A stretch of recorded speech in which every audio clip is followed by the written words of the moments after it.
Қайырлы күн достар, қалдарыңыз қалай? Бүгін сіздермен өзім жасап көрген құймақтардың ішіндегі ең үздік рецептпен бөліскім келіп тұр. Барлығы қарапайым ингредиенттерден жасалады. Ең алдымен бізге 4 жұмыртқа қажет болады. Жұмыртқаны ыдысымызға саламыз. Үстінен тұз және де қантты салып жақсылап араластырамыз. Қантты жақсылап ерігенше араластырамыз. Одан соң үстінен ұн қосамыз. Ұнды 2 бөлікке бөліп қостым. Бірінші ұн салғаннан кейін жақсылап араластырып аламыз. Одан соң үстінен сүт құямыз. Сүтті де қосқанда 2 бөлікке бөліп қостым. Сонда қалған сүт пен ұнды кезек-кезек етіп салып жақсылап араластырып аламыз.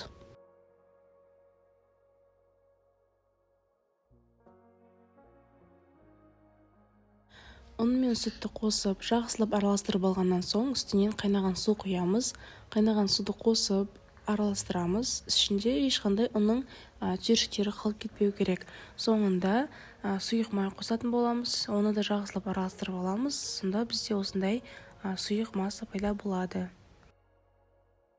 Табамызды жақсылап қыздырып аламыз. Қаншалықты жақсы қыздырсақ, құймақтарымыздың тесіктері де соншалықты көп болады. Былай айтқанда ажурный болып піседі. Ешқандай май қолданған жоқпын. Бірден шөмішпен құйып пісіре береміз. Құймақтар өте тез піседі, сондықтан күйіп кетпесіне қатты мән беріңіздер.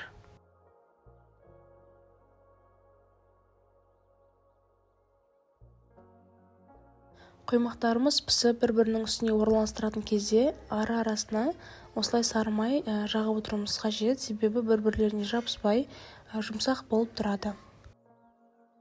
Көріп тұрғандарыңыздай, құймаққа ешқандай сода, қопсқыш қосқан жоқпын. Сонда да құймақтарымыз өте жұқа, жұмсақ және де тесіктері көп, ажурный болып піскен.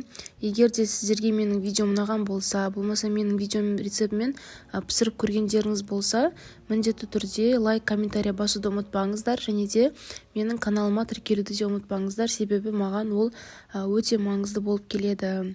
Сіздерге видео ұнады деген ойдамын. Келесі кездескенше, ал сіздерге ас болсын.